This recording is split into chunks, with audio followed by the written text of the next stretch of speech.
Hello student, हम पढ़ रहे थे चैप्टर नंबर 1 विद्युत आवेश एवं विद्युत क्षेत्र। ओके, और इस चैप्टर में भी जो हम पढ़ रहे थे गॉस की प्रमेय के अनुप्रयोग, और उसके अनुप्रयोग की सहायता से हम अलग अलग चालकों के कारण विद्युत क्षेत्र की तीव्रता की गणना कर रहे थे, है ना। तो इसमें अभी तक जो हमने उसकी 4 एप्लीकेशन देख ली हैं, जिसमें हमने ज्ञात किया बिंदु आवेश के कारण विद्युत क्षेत्र, है ना, ठोस और खोखले चालक और कुचालक के कारण विद्युत क्षेत्र की तीव्रता।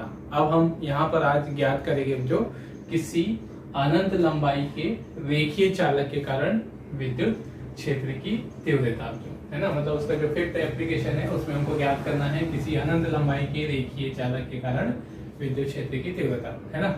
तो यहाँ पर जो चलिए हम उसको समझते हैं, जैसे हमने यहाँ पर लिखा जो अनंत लंबाई का, है ना, मतलब छोटी छोटी सी बातें समझते चले पहले। तो हमने यहाँ लिखा है अनंत लंबाई का रेखीय चालक। रेखीय चालक से मतलब हमारा क्या होगा कि कोई छड़ हो, है ना, कोई वायर हो, ठीक है ना, या कोई, ठीक है, छड़ वायर, इस पर अगर आवेश फैला हुआ हो, आवेश हो, तो उसे हम रेखीय चालक कहते हैं, जो है ना। अब यहाँ अनंत लंबाई से मतलब क्या है कि जैसे भी जो हमने यहाँ पर अनंत लंबाई सुना है तो हमारे दिमाग में एक बात ये आ जाती है कि अनंत लंबाई मतलब एक बहुत बड़ी लंबाई वाला चालक होगा, है ना। तो यहाँ जो अनंत लंबाई का वास्तविक मतलब ये नहीं है कि यहाँ चालक बहुत बड़ी लंबाई का हो। अनंत शब्द यहाँ पर एक सापेक्षिक शब्द है। सापेक्षिक मतलब जैसे उदाहरण के लिए जो, ठीक है ना, कि हमारे पास पे ये हमने चालक बता दिया, है ना, ठीक है। तो अगर हम यहाँ पर इसकी तुलना इस छड़ से कर रहे हैं, है ना, मान लो ए छड़ की तुलना बी से कर रहे हैं, तो क्या हम एक दूसरे इसको कहेंगे कि बी की तुलना में ये अनंत लंबाई की है ना, ऐसा तो नहीं कहेंगे, ठीक है ना। अब देखो यहाँ पर कि अगर हम चालक ये हमने एक छड़ ले ली है और इसकी तुलना एक छोटी से बिंदु से कर रहे हैं, छोटे से बिंदु से, है ना, एक छोटा सा बिंदु लिया हमने यहाँ, ओके। तो इस बिंदु की लंबाई की तुलना में इस छड़ की लंबाई बहुत बड़ी है, जो उसके लिए वो किसका ही कार्य कर रही है, अनंत लंबाई की तरह ही व्यवहार कर रही है, ठीक है। जैसे मान लो जो यहाँ पर हमने कहा ये बोर्ड है प्लेस। अब ये बोर्ड की लंबाई हमारे लिए अनंत लंबाई नहीं है, हम इसको माप सकते हैं, ठीक है, परिमित है हमारे लिए। अब अगर हम इस पर एक छोटा सा बिंदु लगा दें इसे, है ना, एक छोटा सा बिंदु लगा दें, तो इस बिंदु की तुलना में इसमें से कई असंख्य बिंदु आ जाएंगे, जो है ना, और छोटे बिंदु बना सकते हैं हम, और छोटे बिंदु, तो इसमें से कई असंख्य बिंदु आ जाएंगे। तो इस बिंदु की तुलना में अगर बोर्ड की लंबाई की तुलना करें तो उसकी तुलना में अनंत ही माना जाएगा, है ना। उसके लिए तो वो कैसा है, बहुत ही लंबा है ना, बहुत ही लंबी लंबाई मानी जाएगी उसके लिए। तो यहाँ जो अनंत शब्द जो है एक सापेक्षिक बात है, यहाँ पर ऐसा मतलब ये नहीं है कि वास्तव में उसकी लंबाई अनंत हो, बहुत बड़ी लंबाई हो, ठीक है ना। ठीक, अनंत का मतलब अगर हम एक चालक बड़ी लंबाई का ले रहे हैं, इतनी लंबाई का, तो जिस बिंदु पर हम विद्युत क्षेत्र निकाल रहे हैं वो विद्युत क्षेत्र उसकी तुलना में बहुत ही छोटा सा हो, ओके, तो वो उसके लिए अनंत कहलाएगा, ठीक है। तो ये बात जो अनंत से मतलब ये छोटी छोटी बातें हम समझ के चल रहे हैं, ओके। अब ध्यान देते हैं क्या मान के चले हमने कि माना कोई अनंत लंबाई का रेखीय चालक एक समान रूप से आवेशित है, जिस पर आवेश घनत्व, रेखीय आवेश घनत्व लैम्डा है, ठीक है। रेखीय आवेश घनत्व लैम्डा का मतलब क्या कि उसकी एकांक लंबाई पर आवेश है, ठीक है। पूरी लंबाई हमको पूरी लंबाई पर आवेश नहीं दिया है, आवेश का कुल मान नहीं दिया है, हमको उसकी एकांक लंबाई पर आवेश का मान दिया है, ठीक है ना। तो हमने देखा कि जैसे पहले पढ़ा हमने रेखीय आवेश किसे कहते हैं, तो रेखीय आवेश घनत्व उस पर लैम्डा है, जिसके कारण किस r दूरी पर किसी बिंदु P पर हमें विद्युत क्षेत्र की गणना करनी है। अब गॉस की प्रमेय लगा के करना है, तो गॉस की प्रमेय लगाने के लिए जो हम यहाँ पर एक गॉसियन पृष्ठ की रचना करते हैं। तो इस बार हमने जो गॉसियन पृष्ठ बनाया है वो बेलनाकार है, तो हमने मान लिया कि जिसके लिए हम r त्रिज्या और l लंबाई के बेलनाकार पृष्ठ की रचना करते हैं, जो कि क्या होगा, गॉसियन पृष्ठ होगा, ठीक है। तो ये हमारी स्थिति है। क्या मानना हमने फिर से सुनिए, माना कोई अनंत लंबाई का रेखीय चालक है, एक समान रूप से आवेशित रेखीय चालक है, जिस पर रेखीय आवेश घनत्व लैम्डा है, जिससे r दूरी पर किसी बिंदु P पर हमें विद्युत क्षेत्र की गणना करनी है, जिसके लिए हम R त्रिज्या और L लंबाई के बेलनाकार पृष्ठ की रचना करते हैं, जो कि गॉसियन पृष्ठ होगा। ओके, चलिए जो है ना, तो ये उसका कथन है, ये हम जो स्थिति लेकर चल रहे हैं, है ना, वो हम उसको कथन में लिखते हैं। और जो मैंने आपके लिए यहाँ लिख भी दी है वही बात लिखी है जो अभी हमने समझी उधर। ओके, तो आप उसको डेरिवेशन स्टार्ट करने से पहले यहाँ उसको कथन नोट कर लेना यहाँ से, फिर उसके बाद हम उसका डेरिवेशन आगे देखते हैं। ओके, चलिए पहले इसका एक स्क्रीनशॉट ले लीजिए बच्चों, फिर हम आगे बढ़ते हैं।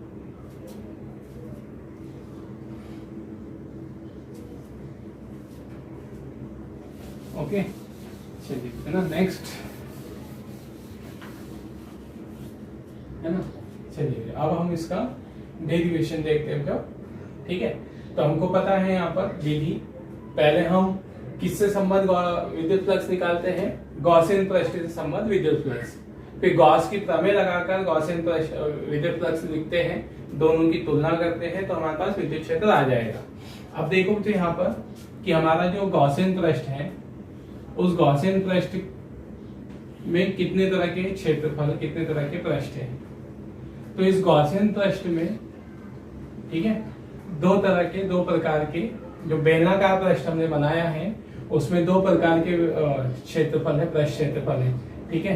एक तो वृत्ताकार, ठीक है ना, ये उसके वृत्ताकार पृष्ठ है दोनों, ओके, और ये वक्राकार पृष्ठ है ना, वक्राकार और वृत्ताकार पृष्ठ। तो अगर हमको पूरे गॉसियन पृष्ठ से संबद्ध विद्युत फ्लक्स निकालना होगा, तो हम यहाँ पर दोनों वृत्ताकार पृष्ठों से संबद्ध विद्युत फ्लक्स निकालेंगे, फिर वक्राकार पृष्ठ से संबद्ध विद्युत फ्लक्स निकालेंगे, और कुल विद्युत फ्लक्स के लिए इन तीनों को योग कर देंगे, है ना। ये हमारी विधि है यहाँ पे, है ना।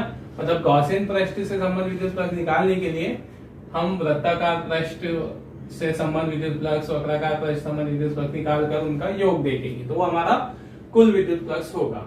लेकिन अब यहाँ देखो कि जो हमारे पास वृत्ताकार पृष्ठ है, ठीक है ना, या एक इससे पहले एक चीज और देख ले, है ना, विद्युत क्षेत्र की दिशा हम पहले समझ लेते हैं। इस बात पे तो हम आते हैं वापस।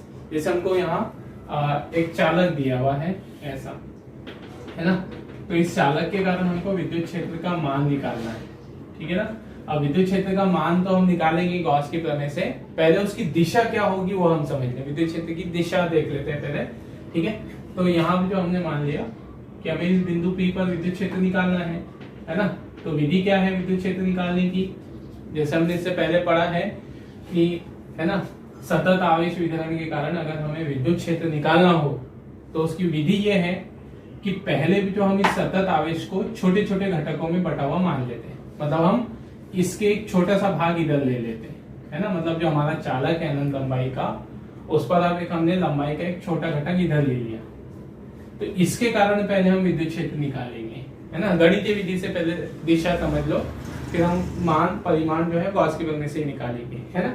तो जैसे मान लो जो हमको बिंदु P पर विद्युत क्षेत्र की दिशा देखनी है, तो बिंदु P पर जो विद्युत क्षेत्र है कौन कौन उत्पन्न कर रहा होगा, ठीक है। जैसे मान लो चालक के बिंदु O का इधर वाला भाग भी विद्युत क्षेत्र बना रहा होगा और ऊपर वाला भाग भी विद्युत क्षेत्र वहां बना रहा होगा, ठीक है।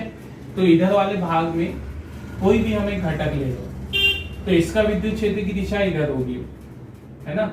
ये बिंदु P पर कैसा आवेश रखा होता है, परीक्षण धनावेश, तो ये भी धनावेश है, ये धनावेश इसको प्रतिकर्षित करेगा, तो ये इस वाले घटक के कारण विद्युत क्षेत्र की दिशा होगी। ओके, फिर इधर वाला जो घटक मान लिया हमने, यहाँ एक घटक ले लिया, तो ये dl2 घटक इधर विद्युत क्षेत्र बनाएगा, धन है वो, धनावेशित है वो भी, तो वो उसको इधर प्रतिकर्षित करेगा, है ना, परीक्षण आवेश को। तो इस प्रकार यहाँ E1 और E2 इधर वाले भाग का परिणामी विद्युत क्षेत्र इधर आएगा, E2 वाले इधर वाले भाग का विद्युत क्षेत्र इधर आएगा, तो इन दोनों का जो परिणामी है वो इधर आ गया, ठीक है। तो परिणामी विद्युत क्षेत्र की दिशा कैसे आई हमारे पास, परिणामी विद्युत क्षेत्र की दिशा इस तरह से आई, है ना, मतलब चालक के लंबवत आई। तो ध्यान रहिए जो कि जो अगर रेखीय चालक हो, रेखीय चालक, ठीक है, तो उस पर जो विद्युत क्षेत्र की दिशा होगी चालक की लंबाई के लंबवत होगी। ओके, चालक की लंबाई के लंबवत। अगर चालक धनात्मक है ठीक है, धनात्मक आवेशित है तो विद्युत क्षेत्र की दिशा चालक की लंबाई के लंबवत दूर की ओर होगी। और अगर चालक ऋणावेशित है ना, चालक पर ऋण आवेश है, ठीक है, तो ऋण आवेश है तो उस पर जो विद्युत क्षेत्र होगा वो चालक की लंबाई के लंबवत ही रहेगा, लेकिन दिशा किधर की ओर रहेगी, चालक की ओर रहेगी। ओके, तो हमने पहले दिशा समझ ली, उसकी दिशा दिख गई हमको, समझ में आ गई किधर होगी। ठीक है, ये धनावेश जो रेखीय चालक है उसकी लंबाई के लंबवत होगी। धन है तो चालक से दूर की ओर, ऋण है तो चालक की ओर। ठीक है, तो ये दिशा की बात हो गई। अब हम यहाँ पर आते हैं तो वापस कि हमको गॉसियन पृष्ठ से संबंध विद्युत फ्लक्स निकालना है। तो हमने क्या कहा था कि हमको गॉसियन पृष्ठ से संबंध विद्युत फ्लक्स निकालना है, तो पहले हम किसके कारण विद्युत फ्लक्स निकालेंगे, वृत्ताकार पृष्ठ है ना, दोनों के कारण, फिर वक्राकार पृष्ठ, तीनों का विद्युत फ्लक्स निकाल कर उनको जोड़ देंगे तो हमारे पास संपूर्ण चालक के गॉसियन पृष्ठ से संबंध विद्युत फ्लक्स आएगा। अब देखो यहाँ कि जो वृत्ताकार पृष्ठ है, जो वृत्ताकार पृष्ठ, ठीक है ना, तो वृत्ताकार पृष्ठ विद्युत क्षेत्र की दिशा की कैसे है, जैसे ये चालक है तो विद्युत क्षेत्र की दिशा इधर हो गई है ना, चालक पे धनावेश है ना, तो यहाँ पर विद्युत क्षेत्र की दिशा इस ओर, मतलब जो हमारे वृत्ताकार पृष्ठ है वो विद्युत क्षेत्र की दिशा के समांतर है, विद्युत क्षेत्र में समांतर रखे हुए। तो हमने पढ़ा है कि जब चालक विद्युत क्षेत्र के समांतर हो तो उससे संबंध विद्युत फ्लक्स शून्य होता है। यह सूत्र से भी समझ लो, यहाँ देखो क्यों, ठीक है ना, ये हमारा क्या हो गया, वृत्ताकार पृष्ठ। तो वृत्ताकार पृष्ठ की क्षेत्रफल सदिश इधर आ गई, इसकी क्षेत्रफल सदिश ऐसे है ना, ठीक है ना, और यहाँ विद्युत क्षेत्र और क्षेत्रफल सदिश इनके बीच का कोण कितना हो गया, 90 अंश। तो अगर हम सूत्र लगा रहे होते हैं यहाँ पर, तो सूत्र से विद्युत फ्लक्स कितना आता है यहाँ पर, EdS1 cos theta. Okay, DS1 मतलब इसका क्षेत्रफल मान लिया हमने। ओके, तो अब देखो यहाँ थीटा का मान कितना रखते हैं हम, 90 है ना, cos 90 हो जाता, cos 90 का मान 0 होता, तो इससे संबंधित विद्युत फ्लक्स 0। तो यह हमारा जो वृत्ताकार पृष्ठ है वो विद्युत क्षेत्र के समांतर है, तो उससे संबंध विद्युत फ्लक्स हमारा 0 होगा। ओके, फिर इसी तरह जो ये वाला वृत्ताकार पृष्ठ है, जो निचले वाला ये वाला, इससे भी वही घटना है, इसकी क्षेत्रफल सदिश इस ओर है ना, और विद्युत क्षेत्र उसके भी लंबवत है। तो यहाँ विद्युत क्षेत्र कैसा है, ठीक है, इस पर लंबवत है, तो विद्युत क्षेत्र यहाँ लंबवत, फिर इससे संबंध विद्युत फ्लक्स भी 0 होगा, मतलब φ2 भी 0 आ गया। ओके, अब वक्राकार पृष्ठ जो है, तो वक्राकार पृष्ठ का क्षेत्रफल सदिश और ठीक है विद्युत क्षेत्र उस पे दोनों समान दिशा में, तो विद्युत फ्लक्स किससे संबंध होगा, वक्राकार पृष्ठ से, और समांतर जो हमारे वृत्ताकार पृष्ठ है उससे संबंध विद्युत फ्लक्स नहीं होगा। क्यों नहीं होगा, तो हम रीजन लिख देंगे, क्योंकि वो विद्युत क्षेत्र के समांतर रखे। तो इसका मतलब तो यहाँ पर जो कुल विद्युत फ्लक्स होगा है ना, कुल विद्युत फ्लक्स किसके बराबर होगा, φ3 मतलब कौन से पृष्ठ से संबंध विद्युत फ्लक्स, वक्राकार पृष्ठ से संबंध विद्युत फ्लक्स। ओके, आया समझ में यहाँ पे कि अगर हमको इस स्थिति में गॉसियन पृष्ठ से संबंध विद्युत फ्लक्स निकालना है तो वो केवल कौन से पृष्ठ संबंध विद्युत फ्लक्स के बराबर होगा, वक्राकार पृष्ठ संबंध विद्युत फ्लक्स के बराबर होगा, है ना। समांतर वालों का विद्युत फ्लक्स उसमें ऐड नहीं होगा क्योंकि वो शून्य है। तो हम वही सारी स्थितियां निकाल ले, पहले लिख देंगे, फिर गॉसियन पृष्ठ संबंध विद्युत फ्लक्स निकालने के लिए किससे संबंध विद्युत फ्लक्स निकालेंगे, वक्राकार पृष्ठ से संबंध, ठीक है ना। चलिए, जब हम वही बातें लिख देते हैं यहाँ पर, चूंकि ठीक है वक्राकार ठीक है ना, गॉसियन पृष्ठ, ठीक है, मतलब गॉसियन पृष्ठ जो हमारा बेलनाकार पृष्ठ है, गॉसियन पृष्ठ के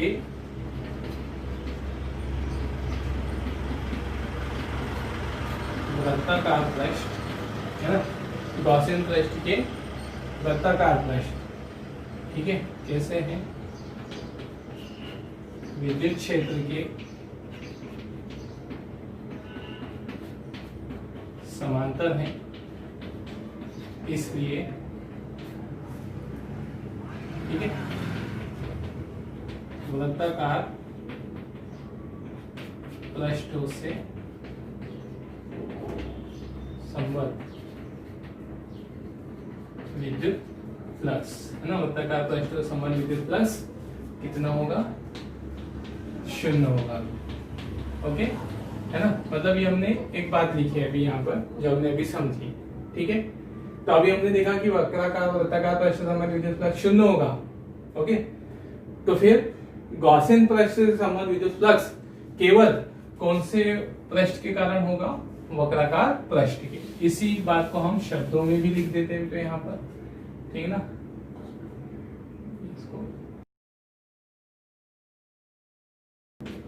ठीक है ना। तो गॉसियन पृष्ठ संबंध कुल विद्युत फ्लक्स केवल वक्राकार पृष्ठ संबंध विद्युत फ्लक्स के बराबर ही होगा। ठीक है ना, तब यहाँ पर अब हम किससे संबंध निकालेंगे, जो गॉसियन पृष्ठ से संबद्ध, ठीक है ना, या गॉसियन पृष्ठ के वक्राकार पृष्ठ से संबद्ध विद्युत फ्लक्स, या डायरेक्ट जो यही हमारा गॉसियन पृष्ठ संबद्ध विद्युत फ्लक्स भी होगा। ठीक है ना, ऊपर हम लिख चुके हैं। तो वही फिर यहाँ पर मैथमेटिकली निकालेंगे जो पहले है ना, गणितीय विधि से कितना हो जाएगा 5। ठीक है, ये सूत्र है हमारे पास है ना, गॉसियन पृष्ठ वक्राकार पृष्ठ से संबद्ध विद्युत फ्लक्स कुल वक्राकार पृष्ठ। ओके, फिर यहाँ पर 5 इसका मान जो ये सदिश रूप में लिखा है, इसको अदिश रूप में लाओगे तो ये EDS cos थीटा हो जाएगा। ठीक है ना, अब थीटा यहाँ पर देखो इसके बीच का कोण E और DS, तो अभी हमने देखा यहाँ पर, ठीक है ना, चालक पर जो विद्युत क्षेत्र होता है उसकी दिशा चालक के लंबवत होती है, तो ये विद्युत क्षेत्र की दिशा होगी। और अगर हम यहाँ पर एक पृष्ठ लेते हैं, अल्प पृष्ठ लेते हैं, तो उसकी क्षेत्रफल सदिश भी किधर होगी, इस दिशा में होगी। मतलब EDS यहाँ पर समांतर है, क्योंकि E व ठीक है ना क्षेत्रफल सदिश परस्पर समांतर है। ओके, परस्पर समांतर है तो फिर थीटा 0 हो जाएगा, cos थीटा ये 0 आ जाएगा। तो यहाँ पर है ना, आप डायरेक्ट लिख सकते हो cos 0 हो जाएगा, cos 0 का मान 1 हो जाएगा, तो डायरेक्ट यहाँ लिख दो इतना, अंडरस्टूड है ना। चलिए फिर 5 यहाँ पर देख सकते हो, क्योंकि जो हमारा E है ना, क्योंकि E कैसा होगा, नियतांक होगा, मतलब जो हमारा वक्राकार पृष्ठ है, वक्राकार पृष्ठ के प्रत्येक बिंदु पर विद्युत क्षेत्र 0 होगा। क्यों, क्योंकि जो चालक है हमारा है ना, चालक से जो वक्राकार पृष्ठ के प्रत्येक बिंदु की दूरी कितनी रहेगी, r रहेगी, मतलब वो ऐसा वक्राकार पृष्ठ है तो ऐसा है ना। तो चालक से, जैसे उदाहरण ऊपर से आप अगर उसको देखो, जो ये बेलन को जो अगर आप ऊपर से देख रहे हो यहाँ से, तो ऐसे दिखेगा। ये बीच में चालक दिख रहा है हमको, ये वाला है ना, चालक का बिंदु A दिख रहा है, और उससे r दूरी पर हमारा क्या है, गॉसियन पृष्ठ है। तो गॉसियन पृष्ठ के प्रत्येक बिंदु की दूरी समान है, इस पर आवेश भी एक समान है, तो फिर विद्युत क्षेत्र भी गॉसियन पृष्ठ पर समान होगा, इसलिए हमने उसको नियतांक लिखा है। ओके ना, चलिए तो ये नियतांक है, फिर नियतांक है तो हमें पता है समाकलन से बाहर आ जाएगा, तो फिर फाई का मान कितना हो जाएगा, तब फाई बराबर हो जाएगा यहाँ, ठीक है, फाई बराबर होगा E, समाकलन से बाहर हो जाएगा डी, है ना। अब ये जो जहां जो ये ds क्या बताता है, कई बार हम समझ चुके, ds एक अल्प पृष्ठ का क्षेत्रफल, अल्प घटक का क्षेत्रफल है ना, और समाकलन लगाए मतलब पूरे गॉसियन पृष्ठ, पूरे गॉसियन से मतलब पूरे वक्राकार पृष्ठ का क्षेत्रफल। तो यहाँ पर वक्राकार पृष्ठ का क्षेत्रफल का सूत्र होता है 2 पाई RH, है ना, ये सूत्र पढ़े तो आपने। तो वक्राकार पृष्ठ का क्षेत्रफल 2 पाई RH, जहाँ RH होती है उसकी ऊंचाई, तो हमने यहाँ जो बेलन माना है उसकी ऊंचाई कितनी ली है, L ली है, तो हम यहाँ पर L लिख देंगे, है ना, मतलब हम 2 पाई L लिख देंगे। ये हमारे क्या हो गई, ठीक है, गॉसियन, ठीक है, गॉसियन पृष्ठ के वक्राकार पृष्ठ का क्षेत्रफल। ओके, गॉसियन पृष्ठ के वक्राकार पृष्ठ का क्षेत्रफल हो गया। अब फाई का मान कितना आ गया फिर हमारे पास, तब फाई बराबर ई इंटू 2 πr/l, इसको दिया समीकरण ए, है ना, मतलब यहाँ इसका मान रख दिया। ये हमारे पास गणितीय विधि से विद्युत फ्लक्स आ गया। ओके, अब हम किसके द्वारा निकालेंगे, है ना, अतः गॉस की प्रमेय से, ठीक है ना, गॉस की प्रमेय से, ठीक है, गॉसियन पृष्ठ से संबंध विद्युत फ्लक्स, गॉस की प्रमेय से, ठीक है, क्या हो जाएगा, गॉसियन पृष्ठ से संबंध विद्युत फ्लक्स, ठीक है, गॉसियन पृष्ठ से संबंध विद्युत फ्लक्स। और यहाँ पे विद्युत फ्लक्स गॉसियन पृष्ठ के अनुसार, गॉस प्रमेय के अनुसार होता है 1/ε0, ठीक है, और गॉसियन पृष्ठ के भीतर आवेश, ठीक है ना, गॉसियन पृष्ठ के भीतर कुल आवेश। ओके, ये हमने गॉस प्रमेय का सूत्र लिखा है। अब यहाँ फाई का मान जो 1/ε0, अब गॉसियन पृष्ठ के भीतर आवेश कितना आएगा, देखो इसमें, है ना, मतलब देखना मुझे यहाँ पर, ठीक है, हमारे पास आवेश का मान डायरेक्ट नहीं दिया, हमको ऐसा नहीं बोला गया है यहाँ पे कि गॉसियन पृष्ठ के भीतर इतना आवेश है। हमको यहाँ दिया गया है कि जो चालक है, चालक की एकांक लंबाई पर आवेश घनत्व दिया हमको, कितनी लंबाई पे दिया है, आवेश घनत्व दिया है, रैखिक आवेश घनत्व। तो हमने उनको यहाँ पर आवेश, है ना, किसका सूत्र पढ़ा है, रैखिक आवेश घनत्व का सूत्र पढ़ा है, रैखिक आवेश घनत्व। क्या सूत्र होता है रैखिक आवेश घनत्व का, यहाँ पर आवेश बटे लंबाई, है ना, आवेश बटे लंबाई। तो यहाँ से आवेश का सूत्र क्या बनेगा, आवेश होगा यहाँ पर रैखिक आवेश घनत्व गुणित लंबाई, है ना, मतलब सूत्र कैसे निकालेंगे वो मैं समझा देता हूँ यहाँ पे पूरा से लिखकर। तो हमको आवेश का मान चाहिए, तो रैखिक आवेश घनत्व में हम किसका गुणा कर दो, जितनी लंबाई पर आवेश चाहिए हमको, है ना, यह सूत्र है आवेश का, रैखिक आवेश घनत्व के आधार पे रैखिक आवेश घनत्व गुणित लंबाई। तो अब देखो जो हमको किसके अंदर क्या निकालना है, किसके अंदर निकालना है आवेश, गॉसियन पृष्ठ के अंदर। अब गॉसियन पृष्ठ ने कितनी लंबाई घेरी है वो हम देखो पहले, है ना, मतलब हमने यहाँ पर एक गॉसियन पृष्ठ बनाया, तो इस गॉसियन पृष्ठ ने चालक की कितनी लंबाई को घेरा है, चालक की कितनी लंबाई को घेरा है, हमने एल लंबाई का बनाया ना, गॉसियन पृष्ठ एल लंबाई का बनाया, तो वो चालक की कितनी लंबाई को ही घेरेगा, एल लंबाई को, चालक की कितनी लंबाई को ही घेरेगा, जो एल लंबाई को। तो इसका मतलब चालक की एल लंबाई पर जितना आवेश होगा वही गॉसियन पृष्ठ पर आवेश का मान होगा। आए समझ में, मतलब हमको जो यहाँ पर क्या दिया है, गॉसियन पृष्ठ पर आवेश निकालना है, तो गॉसियन पृष्ठ ने चालक की कितनी लंबाई को घेरा पहले उसको देख लो। तो जब चालक की लंबाई पृष्ठ की लंबाई एल है तो वो भी चालक की लंबाई को ही घेरेगा, तो इसका मतलब हमको चालक की कितनी लंबाई पर आवेश होना मालूम करना है, एल लंबाई। तो जो चालक की एल लंबाई पर आवेश होगा वही गॉसियन पृष्ठ के अंदर आवेश होगा, तो एल लंबाई पर आवेश कितना आ जाएगा, आवेश का सूत्र ही है, रैखिक आवेश घनत्व दिया है लैम्डा, लंबाई कितनी एल, है ना, तो ये हमारे पास आवेश निकल गया, ठीक है। तो गॉसियन पृष्ठ के भीतर आवेश हो जाएगा लैम्डा इंटू एल, इसको हमने दे दिया अपने समीकरण 2। ये गॉस प्रमेय के अनुसार विद्युत फ्लक्स का मान आया, दोनों के मान तुलना कर दो समीकरण 1 और 2 से, ठीक है, समीकरण 1 और 2 से।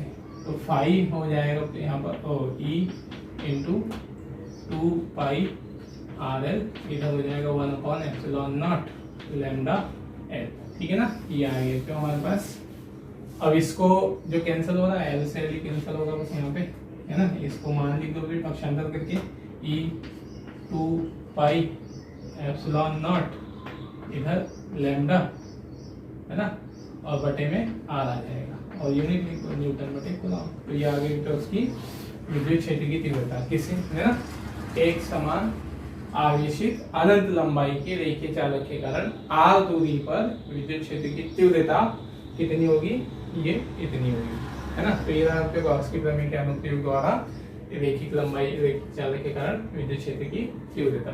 ओके, चलिए नोट कर लीजिए।